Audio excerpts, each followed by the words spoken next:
Salut à tous, soyez les bienvenus sur la chaîne qui déboîte.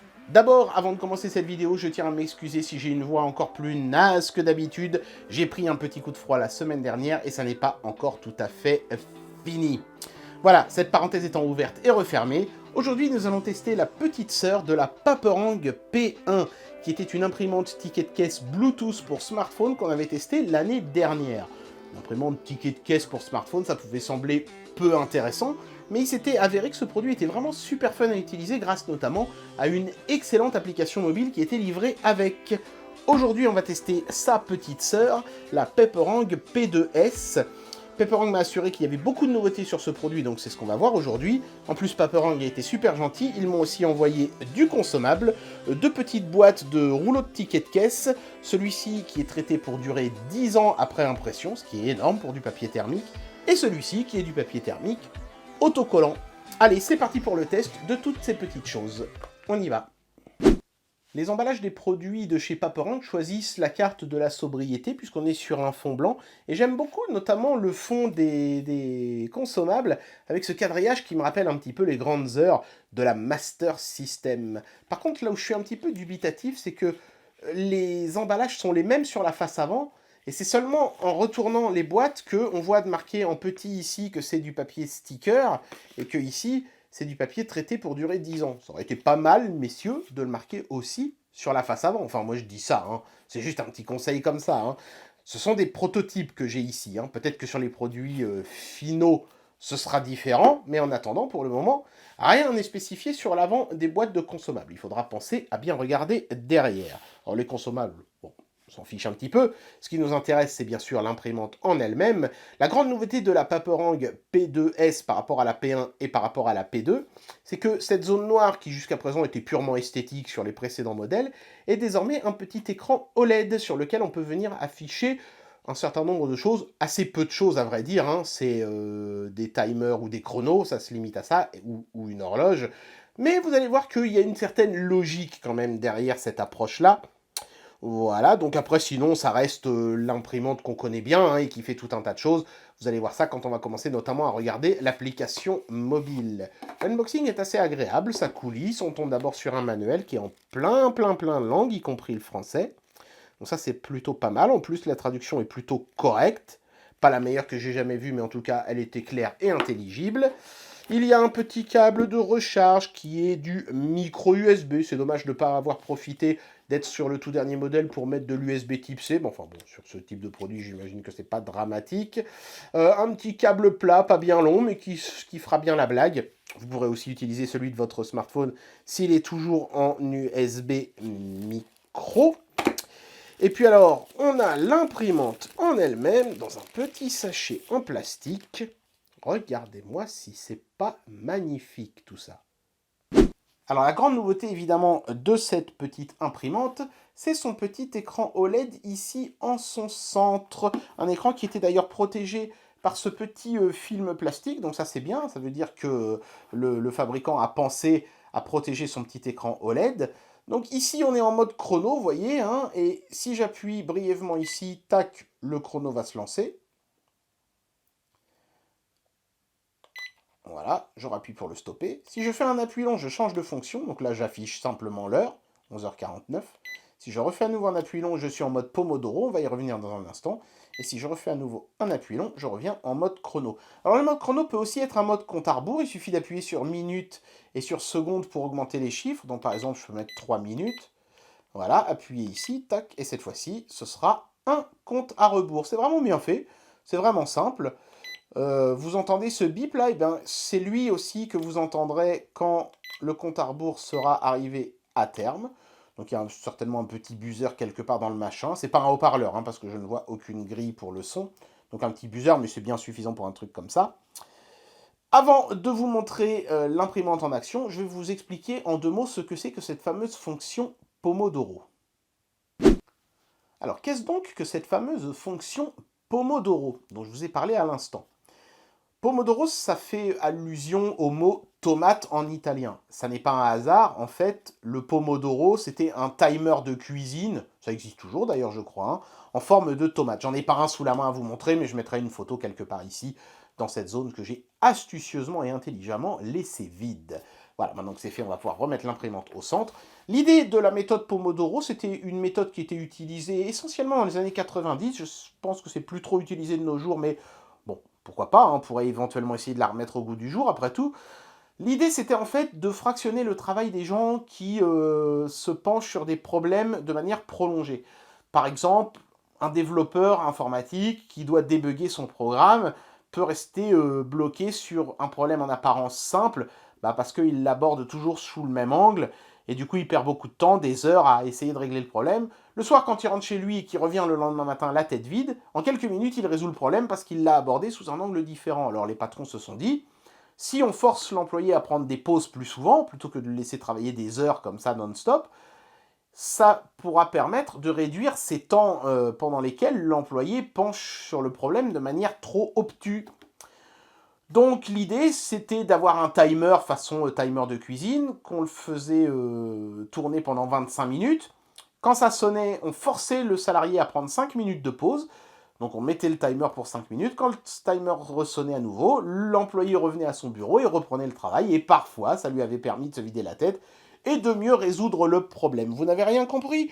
Bon, c'est une méthode de DRH, à mon avis, un peu bidon, un peu comme tout ce que font les DRH d'ailleurs, mais il s'est avéré, semble-t-il, que c'était efficace, et il y a des gens qui ont utilisé cette méthode de travail après coup chez eux. Et bien, c'est exactement ce que vous permettra de faire l'imprimante Pepperang. En fait, vous avez ici le timer qui est réglé sur 25 minutes, et si vous appuyez ici sur Start, le temps va décroître, et arrivé à 25 minutes, ça va sonner, et sans que vous ayez besoin de toucher à quoi que ce soit, le timer va se mettre sur 5 minutes et faire un nouveau compte à rebours pour votre temps de pause, et ainsi de suite. Hein, ça fait un loop infini ensuite, ça remet 25 minutes, puis 5 minutes, puis 25 minutes, puis 5 minutes, et ainsi de suite. Ce qui fait en fait que votre travail est divisé en tranches de 30 minutes. Alors si ça ne vous convient pas 25-5, sachez que depuis l'application Pepperang, vous pouvez mettre des valeurs différentes, il n'y a aucun problème. Mais une fois que vous avez fait le setup sur l'application, vous ne pouvez que mettre en marche ou arrêter le timer depuis l'imprimante en elle-même. Les boutons minutes et secondes ne servent que pour la fonction chrono / compte à rebours de l'imprimante. Bien, alors on a beaucoup parlé des fonctions liées au petit écran OLED intégré à cette imprimante parce que c'est un petit peu la grosse nouveauté de ce modèle, mais il serait peut-être temps quand même de parler impression. C'est avant tout quand même une imprimante. Et comme avec le précédent modèle, presque tout se fait depuis l'application mobile. Je vais couper ça, ça fera un reflet de moins, voilà. Donc l'idée en fait, c'est que vous avez un menu comme ça divisé en 6 sections, assez clair, hein, monochromique, hein, toujours pour rester dans la thématique de l'imprimante ticket de caisse monochrome. On peut imprimer des notes, on peut scanner par exemple une carte de visite pour la reproduire ensuite. On peut slicer une image, c'est-à-dire faire une sorte de mosaïque de tickets pour créer une image plus grande. On peut faire des motifs, on peut imprimer du texte. Alors la différence avec Note, c'est que là c'est que du texte. Note permet d'insérer plein de petites choses. Des bannières, c'est-à-dire du texte horizontal. Du texte tout petit, ça doit être pour faire des anti-sèches, je pense, pour vous, bande de petits tricheurs. On peut imprimer un site web, même si je vois pas trop bien l'intérêt sur un tout petit ticket comme ça, mais enfin on fera l'essai. Il y a un truc pour apprendre le chinois, alors c'est pas vraiment pour apprendre le chinois, mais plutôt pour apprendre la calligraphie chinoise. On fera un petit essai également. Et puis cette dernière petite fonction, c'est là que vous pouvez choisir les temps du timer Pomodoro, c'est-à-dire que vous pouvez choisir votre temps de travail ici en coulissant ici. Vous voyez, je mets plus ou je mets moins. Donc voilà. Là par exemple j'ai mis 30, je vais remettre 25. Voilà. Et puis ici vous pouvez choisir votre temps de pause en coulissant ce bouton-ci dans l'autre sens, comme ceci. C'est mieux si j'appuie dessus. Voilà. Donc pareil, hein, on peut aller jusqu'à 90 minutes dans un sens comme dans l'autre. Donc là je vais remettre sur 5.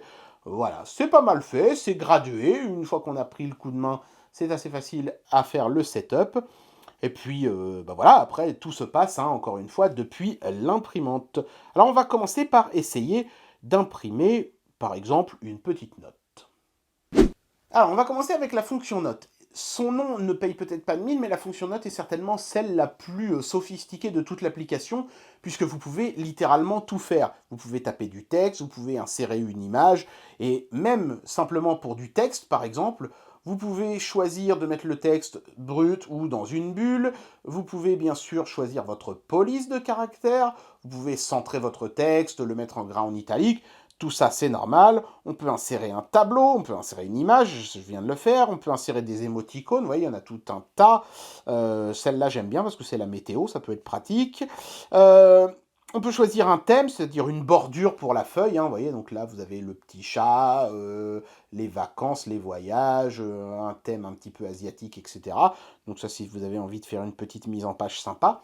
On peut insérer un QR code, ça c'est vachement bien de pouvoir imprimer des QR codes. Ça peut vous permettre, par exemple, de donner aux gens sur des petits bouts de papier des QR codes pour qu'ils aillent directement sur votre site web. Ça peut être une méthode de prospection vachement intéressante. On peut tout simplement dessiner sur la feuille en choisissant, vous voyez, hein, en dessous, là, un crayon et tout ça. Puis après, je fais un petit dessin.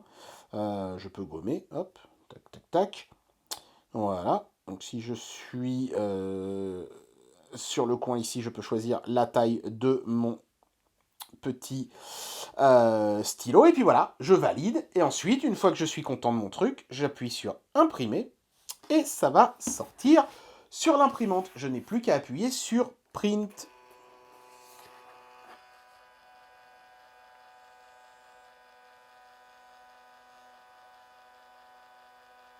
Comme c'est une imprimante thermique, c'est plutôt rapide.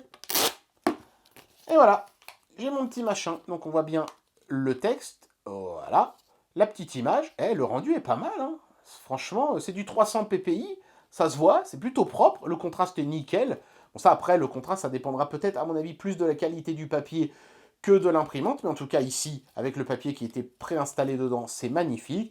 Le petit scribble en dessous, voilà, donc vous voyez que déjà, rien que sur la fonction note, on peut se faire plaisir. Je vais faire un petit essai de QR code, c'est l'URL de ma chaîne YouTube. Donc très simple, hein. J'ai juste eu à taper mon adresse d'URL dans la fonction QR code. Hop.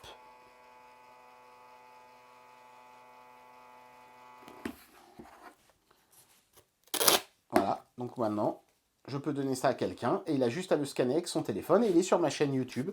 Ça, je trouve ça vraiment super cool. Et en plus, c'est vraiment, une fois de plus, vraiment nickel.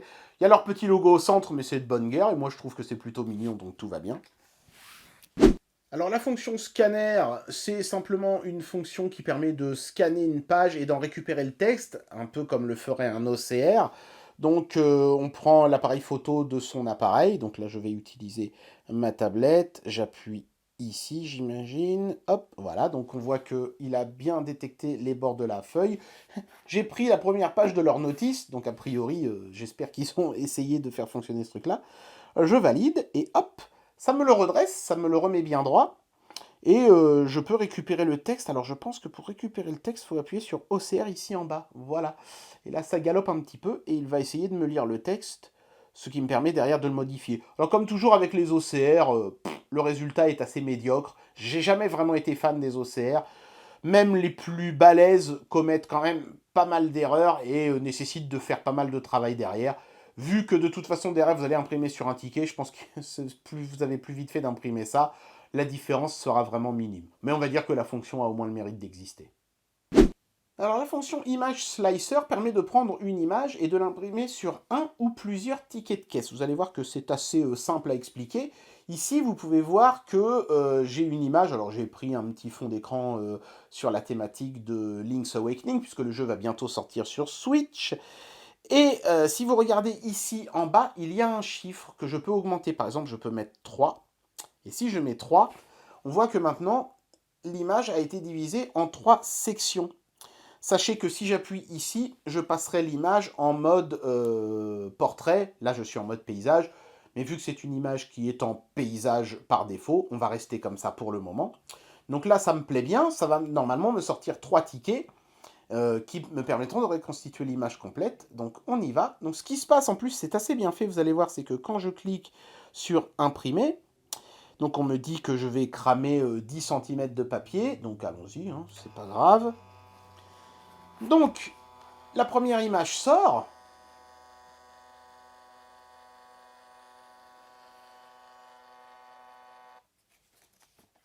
Voilà, ça s'arrête, donc j'ai largement le temps de déchirer mon truc. Voilà, donc là j'ai la partie gauche de l'image. Et ensuite, j'appuie sur Continue. Et il me sort la deuxième partie. Donc, je peux cloisonner mon impression en 3 sans aucun problème, sans être obligé de me dépêcher, de déchirer le machin ou quoi. Il n'y a pas de temporisation. C'est moi qui décide quand ça reprend. Donc ça, c'est la partie centrale de l'image. Et voici la partie de droite.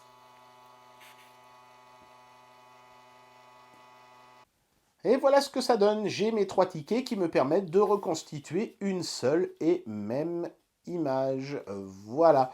Évidemment, l'idée, c'est de pouvoir imprimer des choses plus grandes qu'un seul ticket. C'est bien. Ce qui est dommage, c'est qu'il y ait des bordures quand même assez visibles, notamment sur la droite de chaque ticket, qui gâchent un petit peu l'expérience. Mais le résultat est quand même assez sympatoche. La fonction bannière permet d'imprimer du texte dans la longueur du papier. Ce qui peut être intéressant si vous voulez faire un bandeau de texte pour le fixer quelque part, faire une sorte de petite banderole. Vous pouvez choisir bien sûr votre texte en haut, une police de caractères parmi celles que vous pouvez télécharger ici en bas. Attention, certaines d'entre elles ne prennent pas en charge les caractères accentués, hein, faites gaffe.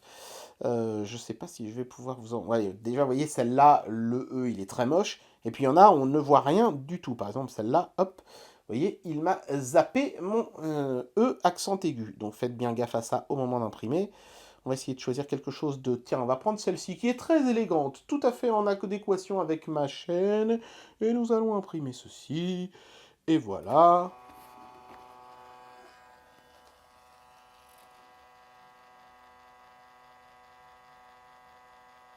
C'est magnifique.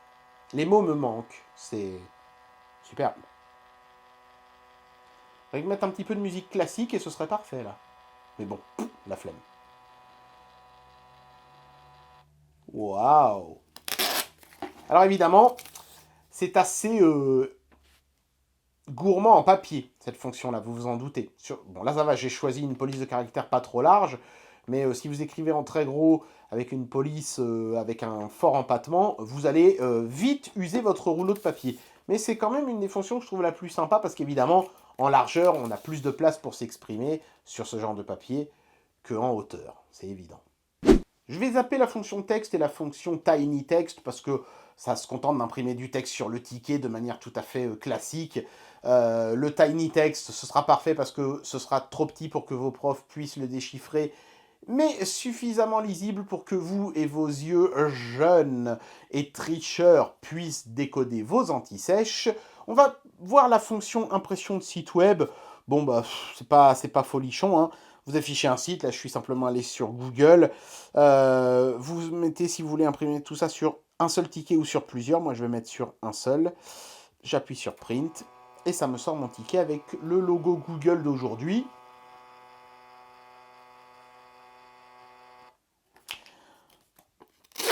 Voilà. Alors ce qui est intéressant, c'est que ça va vous permettre de voir à quel point le petit texte peut être petit sur cette imprimante. Tellement petit que j'ai du mal à faire le point dessus, punaise.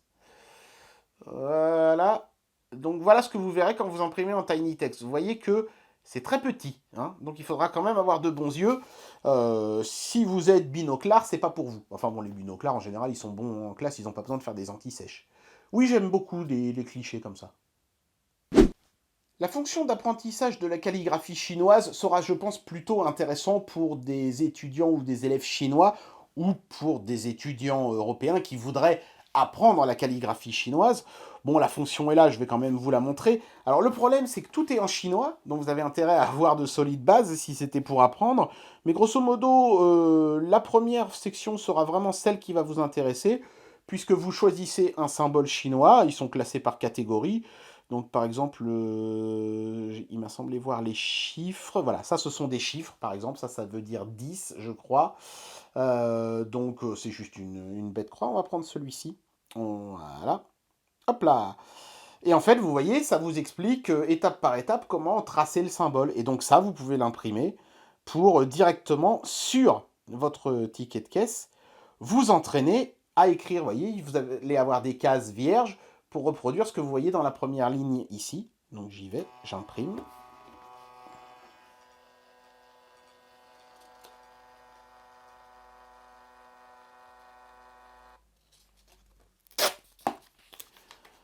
Voilà, j'ai mon symbole. J'ai peur de dire une connerie, mais je crois que ça veut dire le chiffre 6. Ça, ouais, si vous savez lire le chinois, vous pouvez m'insulter si je dis une connerie. Donc voilà, vous avez votre petit exemple, et à vous de le reproduire dans les lignes d'en dessous. Donc si vous avez envie d'apprendre à tracer des symboles chinois, c'est intéressant, mais comme c'est tout en chinois dans l'application, je pense que c'est quand même davantage réservé aux écoliers chinois, ce genre de fonction. Mais bon, on va pas cracher dessus, c'est intégré, ça mange pas de pain. C'est toujours sympathique d'avoir un petit truc comme ça.